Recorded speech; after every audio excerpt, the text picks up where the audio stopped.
નમસ્તે મિત્રો, તો આજે આપણે ભગવાન બુદ્ધ દ્વારા કહેલી એક વાત કરીશું કે તમારું જીવન સફળ બનાવવા માટે તમારે સારા વિચારો કરવા પડશે, તો તમે તેને અંત સુધી નિહાળજો।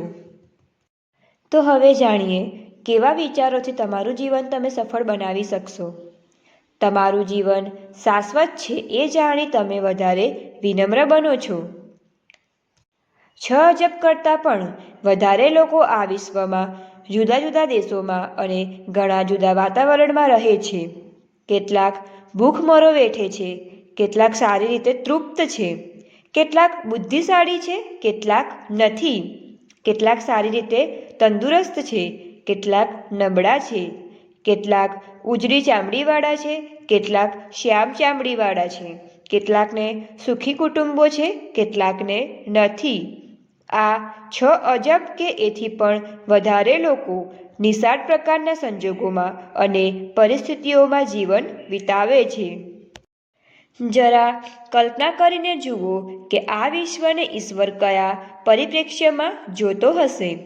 ઈશ્વર કહેતો જ હશે, હું ઉજળી ચામડીવાળાને અને શ્યામ ચામડીવાળાને જોઉં છું અને બધા સારા છે। બધાએ સુખી થવા માટે પરિશ્રમ લેવો જોઈએ। પ્રત્યેક વ્યક્તિએ પોતાને જે સંજોગોમાં આપવામાં આવ્યા છે એમાં રહીને સુખને શોધવું જ જોઈએ। આપણું જીવન એ વર્તમાન સમય પૂરતું જ મર્યાદિત નથી। મોટી નદી જેમ એક જગ્યાએથી બીજી જગ્યાએ વહેતી જાય છે, તે જ રીતે આપણું અસ્તિત્વ આત્મા રૂપે લાંબા સમયથી ચાલ્યું આવે છે અને આ પૃથ્વી ઉપર તે ફરી ફરીને જન્મે છે। આપણે બધા આફ્રિકા, ભારત, ચીન, જાપાન અને વિશ્વના બીજા ભાગોમાં ઇતિહાસના જુદા જુદા સમયે જન્મ્યા હતા। આ રીતે આપણે ઘણા લાંબા સમયથી આપણું જીવન ધારણ કરીએ છીએ જે શાશ્વત છે અને એ રીતે તે સફળ થાય છે। આ ઝરણા જેવું છે, પર્વત ઉપરથી નીચે દોડતું।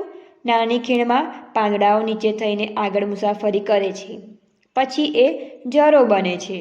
કોઈ વાર ઝડપથી દોડે છે, કોઈ વાર ધીમી ગતિએ, અને છેવટે એ વિશાળ નદી બને છે અને અંતે દરિયા સુધી પહોંચે છે। બરાબર આ રીતે આપણું જીવન જુદા જુદા અનુભવો આ જન્મ મરણના શાશ્વત પ્રવાહમાં મેળવે છે। આ વાસ્તવિકતાથી જાગૃત બની આપણે સૌએ ખૂબ જ સહનશીલ આપણા પ્રત્યે બનવું જોઈએ, સાથે બીજાઓની જોડે પણ। આપણે જ્યારે જાગૃત હોઈએ અને જાણતા હોઈએ કે દરેક વ્યક્તિ પોતાનું અંગત જીવન, પછી તે સ્ત્રી હોય કે પુરુષ, અનોખી રીતે જીવે છે, એ એની આધ્યાત્મિક કેળવણીમાંથી પસાર થાય છે અને તે એક મોટા પ્રવાહમાં ભાગરૂપ છે। તમારી પોતાની સાથે સૌમ્ય અને વિનયી બનો। તમારા આત્માના વિશાળ ઇતિહાસમાં શક્ય છે કે તમે પાણીના ધોધમાં આવ્યા હોય અથવા ઝડપી હોય। જ્યારે આમ બને ત્યારે તમારી જાતને કહો, તમે સારું કરો છો। કદાચ તમારો કપરો સમય હોય તો એ તમારું લાંબી મુસાફરીનો એક ભાગ છે, એટલે નિરાશ કે દુઃખી ના થશો। નદી જરા થોડો સમય ધીમી વસે ત્યાં સુધી ધીરજવાન બનો અને દરેક જણ સાથે અને બધી વખતે સહનશીલ બનીને રહો।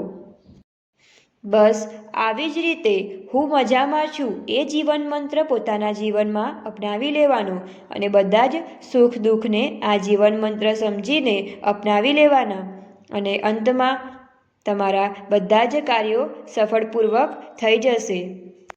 અને અંતમાં એટલું જ કહીશ કે આવી વિડીયો જોવા માટે અમારી ચેનલને લાઈક, શેર એન્ડ સબસ્ક્રાઈબ જરૂરથી કરજો।